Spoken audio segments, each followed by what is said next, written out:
Elisa, Julian, I found really interesting how you use cinematography and frames to express the sense of oppression of this woman. And I would like to know, how did you find a balance between your common ground on the directing and your personal gaze?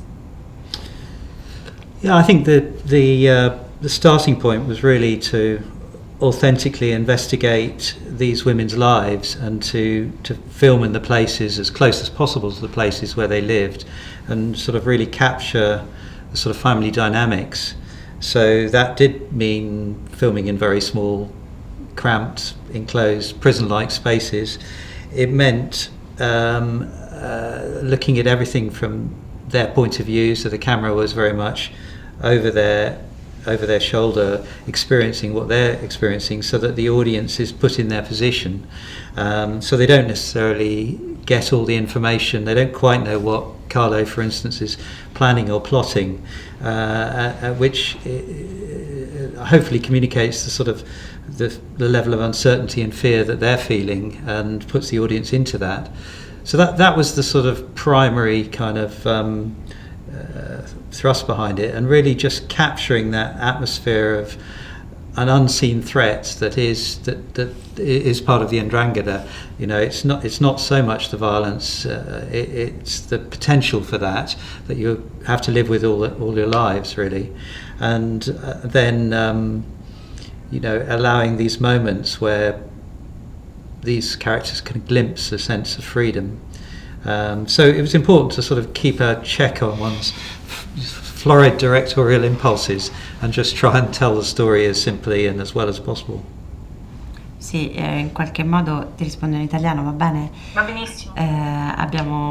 Io e Giulia ci siamo trovati molto d'accordo fin dall'inizio nel cercare di creare un linguaggio comune, un'estetica comune che rappresentasse la serie, e quindi forse in questo senso è stato più facile collaborare e cercare insieme delle soluzioni. In questo senso, appunto, scegliere dei posti che fossero il più possibile vicini a quelli reali, entrare nelle vite di queste donne in punta di piedi, però allo stesso tempo stando molto vicino al loro cuore, entrare all'interno delle loro relazioni principali, cercare di raccontare l'amore strappato per i figli che hanno lasciato quando sono andate nel programma Protezione Testimoni, e poi l'emozione del ricongiungimento con questi figli una volta che sono riuscite a portarli dentro i programmi.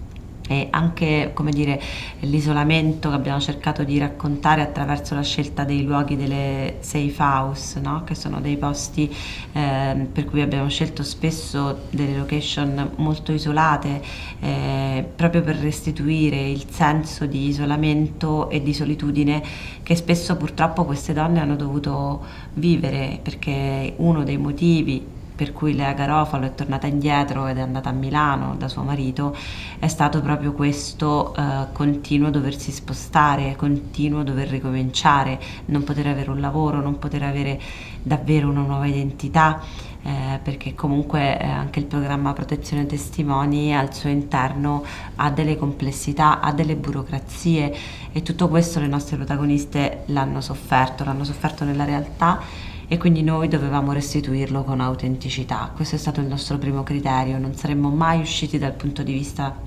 interno dei nostri personaggi e avremmo raccontato quello che era importante per loro, non per noi. Quindi da questo punto di vista è stato semplice, perché quando sei guidato dal tuo personaggio e lo conosci bene, sai sempre dove mettere la macchina da presa, per cui in questo senso credo che abbiamo lavorato molto a specchio sul cercare di restituire l'oppressione attraverso spazi piccoli o spazi molto grandi o spazi molto isolati nel passaggio di queste donne da una gabbia all'altra. Poi Grazie. ovviamente, perché voi avete visto solo le prime 2 puntate, I primi 2, quindi sì. è difficile raccontarvelo. Stephen, we live in a time in which we can talk about feminism, emancipation, freedom, but The Good Mothers reminds us that there is also a really different reality for women. What impressed you the most about Alex Perry's novel? Because even if the story is set in Calabria and talks about Ndrangheta, I think that some themes are universal. Yeah, I think they are. I think they are. It's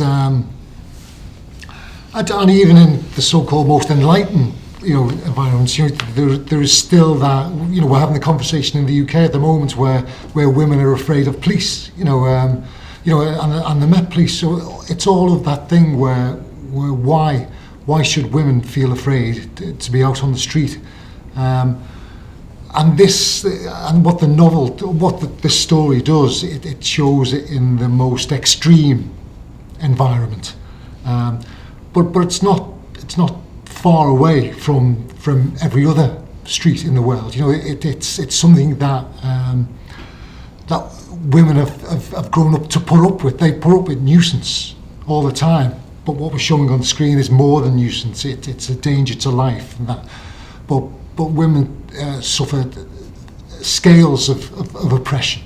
It could be a comment in the street, it could be this and the other. So I think with this story and with Alex's novel, what impressed me most was it was the positivity of the women and the courage of the women and the ability of the women to just keep on taking the next step forward.